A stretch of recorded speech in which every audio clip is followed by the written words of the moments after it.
1983 അമേരിക്കയും റഷ്യയും തമ്മിൽ കോൾഡ് വാർ നടക്കുന്ന സമയം റഷ്യയുടെ സീക്രട്ട് മിസൈൽ വാർണിംഗ് സെന്ററിന്റെ അലാമുകൾ പെട്ടെന്ന് തുടർച്ചയായി മുഴങ്ങാൻ തുടങ്ങി.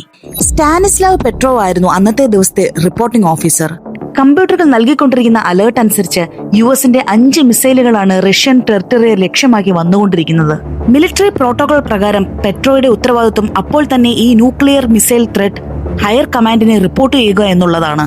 പക്ഷെ അദ്ദേഹം ഇത് റിപ്പോർട്ട് ചെയ്യാനൊന്നും മടിച്ചു. അതിന് കാരണം പെട്രോയ്ക്ക് അറിയാമായിരുന്നു അദ്ദേഹം ഇത് റിപ്പോർട്ട് ചെയ്യുന്ന മൊമെന്റിൽ തന്നെ റഷ്യ തങ്ങളുടെ ന്യൂക്ലിയർ മിസൈൽ ലോഞ്ച് ചെയ്യുമെന്നുള്ളത്.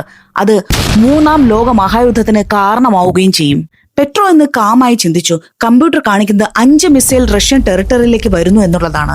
അമേരിക്ക ഒരു ന്യൂക്ലിയർ വാർ സ്റ്റാർട്ട് ചെയ്തിട്ടുണ്ടെങ്കിൽ ഒരിക്കലും 5 മിസൈൽ ആയിരിക്കില്ല റഷ്യയെ ലക്ഷ്യമാക്കി വരുന്നത്. അത് 100ഓളം മിസൈലുകളായിരിക്കും. മാത്രമല്ല, പുതുതായി സെറ്റ് ചെയ്തിരിക്കുന്ന കമ്പ്യൂട്ടറുകൾ മാത്രമാണ് മിസൈൽ ത്രെട്ട് കാണിക്കുന്നത്. റഡാറിൽ അങ്ങനെയൊരു മിസൈൽ അറ്റാക്ക് കാണിക്കുന്നതുമില്ല. അങ്ങനെ അദ്ദേഹം ബ്രേവായ ഒരു ഡിസിഷൻ എടുക്കുകയും തന്റെ കമാൻഡേഴ്സിനോട് ഇതൊരു ഫോൾസ് അലാമാണെന്ന് അറിയിക്കുകയും ചെയ്തു. ആ ഡിസിഷനിലൂടെ പെട്രോ രക്ഷിച്ചത് ലക്ഷക്കണക്കിന് ആൾക്കാരുടെ ജീവനായിരുന്നു.